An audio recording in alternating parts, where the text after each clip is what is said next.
Magandang balita po muna tayo mga kababayan, dahil itong mga nakaraang araw ay stress tayo sa mga ginagawa ng mga dilawan, yung kaliwat kanang pamumuna sa ating gobyerno at pakikisali ng mga artista sa tinatawag nilang Aus Duterte Movement. Pero mga kababayan, nakakataba po ng puso sapagkat hindi naman pala talaga sila lahat ay kontra sa ating Pangulo. Masaya po tayo mga kababayan dahil sa pagkakataon ito ay mayroon ng artista hayagang sumuporta sa ating Pangulo, at ito ay ang sikat na singer at aktor na si Gary Valenciano. Opo mga kababayan, at taliwas sa mga pinagsasabi ng anak ni Gary V na si Gabriel Valenciano mga kababayan, na isang hardcore dilawan at isang notadong anti-Duterte. Ang kanyang ama na si Mr. Pure Energy Gary V ay all-out support sa ating Pangulo. Sabi pa ni Gary V sa ating presidente na kahit pa'y maraming lumalabas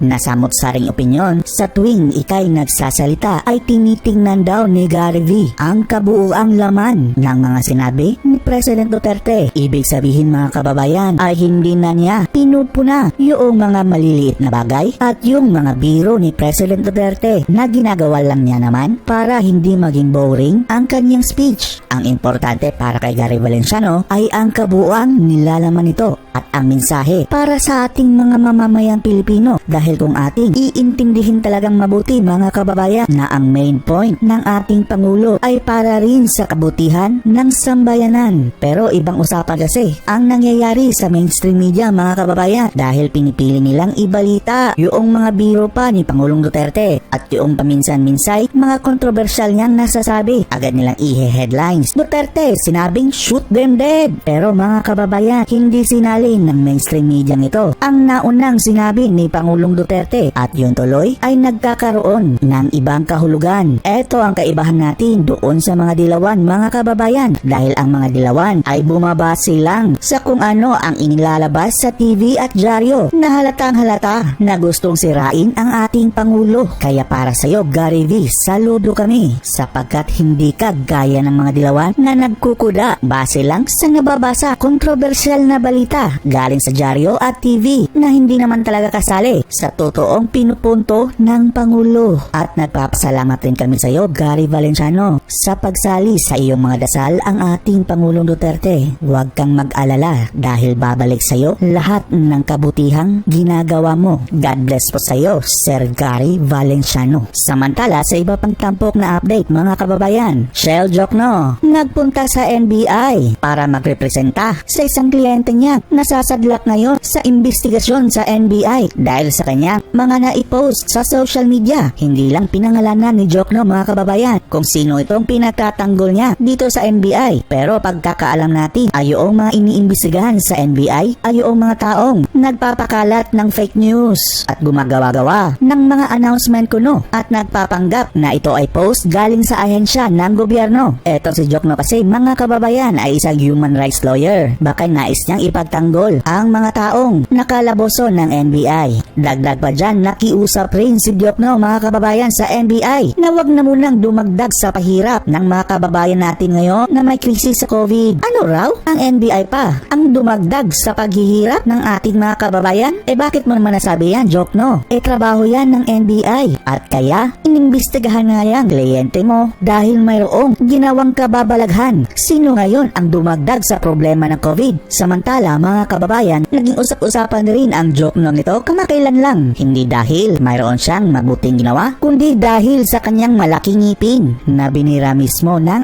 ating Pangulo. Nainis kasi ang Pangulo natin mga kababayan sa Jokno nito dahil sa pagkakalat daw di umano ng mga fake news, sabi ng Pangulo. At dahil sa galit, napagdiskitahan tuloy ng Pangulo ang ngipin ni Jokno. At buti naman Jokno, naka-face mask ka para naman matakpan yung ngipin mo, yung ilong mo at hindi ka magka-COVID. Samantala mga mga kababayan sa iba pang tampok na update. Senador Coco Pimentel, sinampahan na ng criminal case sa alegasyong pag-breach na sa quarantine protocols. Ang kaso ay inihain mismo doon sa Department of Justice at pinarating na kay DOJ Secretary Minardo Guevara. Sabi pa ng mga naghain ng kaso, ang ginawa raw ni Senador Coco Pimentel ay isang malaking kapabayaan na nagresulta sa paglagay sa ating mga health workers sa panganib. Kung mapapatunayan pong guilty mga kababayan si Coco Pimentel, ay pwede po siyang makulong mga kababayan dahil criminal case ang isinampa at hindi civil case. Kaya atin pong antabayanan ang mga susunod na mga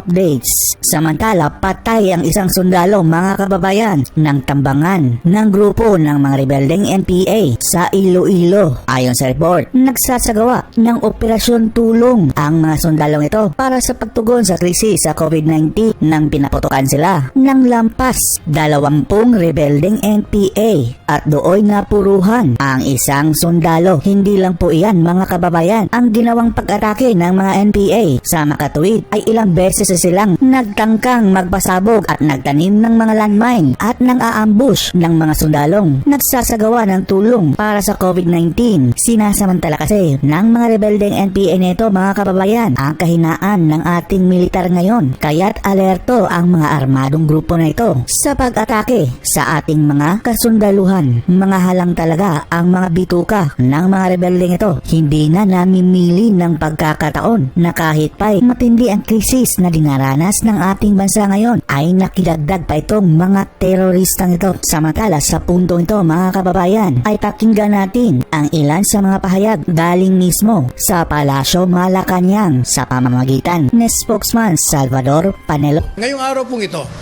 ay nagpahayag na ang Pangulong Duterte na i-extend po natin ang lockdown o ang enhanced community quarantine hanggang sa huling araw ng Abril. Ano po ba ang dahilan? Marami po ang nag-aral.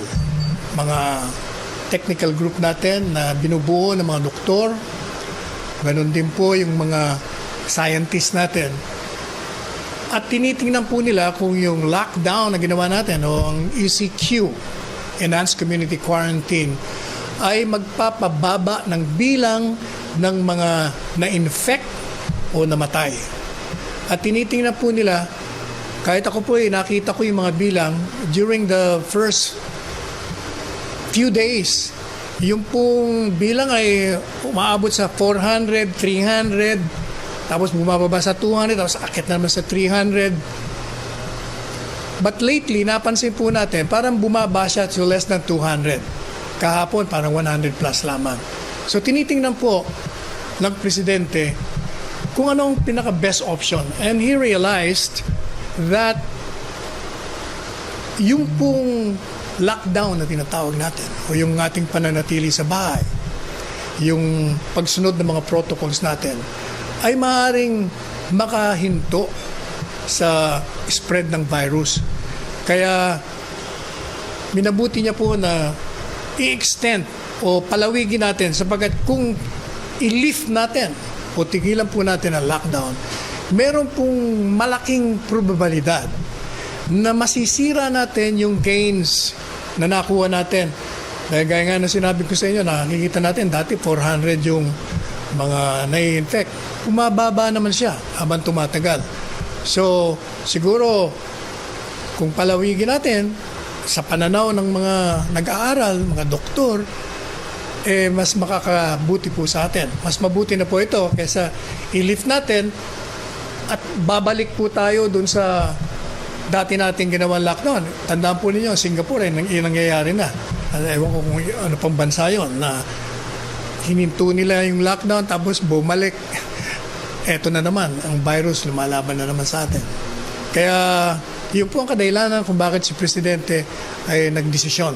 At kaya po siya nananawagan na kung tayo lang talaga ay magko-cooperate, tayo po ay mananatili sa bahay, makakatulong po ng malaki upang mapigil ang paglaganap nitong virus nito. Yan po ang sagutan natin kay Pia Gutierrez. Number 2 question from General From Jen Kabiling of Manila Bulletin. Why did the President approve the lockdown extension in Luzon? Will the government conduct house-to-house mass COVID testing during the Luzon lockdown? Yung unang tanong niya po ay nasagot na natin kung bakit siya nag-decide na extend. Yung pangalawang katanungan, kung magkakaroon tayo ng house-to-house mass COVID testing, yung pong mass testing ay pinag-aaralan po ng mabuti yon. Unang-una kasi, kailangan natin, syempre, yung testing kits na siguradong lalabas doon kung positive o negative. Kaya yung DOH, maingat po sila na pinag-aaralan nilang mabuti dahil mayroong mga bagong dumating na testing kits. In 15 minutes, malalaman mo kung positive o negative. Pero hindi pa po sila nakakasigurado doon. But, kung ako po tatanungin nyo, talagang maganda malaman natin yung kung ano sa populasyon natin ang infected na. At yung mga nahawaan o merong mga sintomas na may virus, sapagkat kung malaman po natin yon, maaari na po tayong gumawa ng mga kaparaanan, kalakaran kung saan pwede nating i-isolate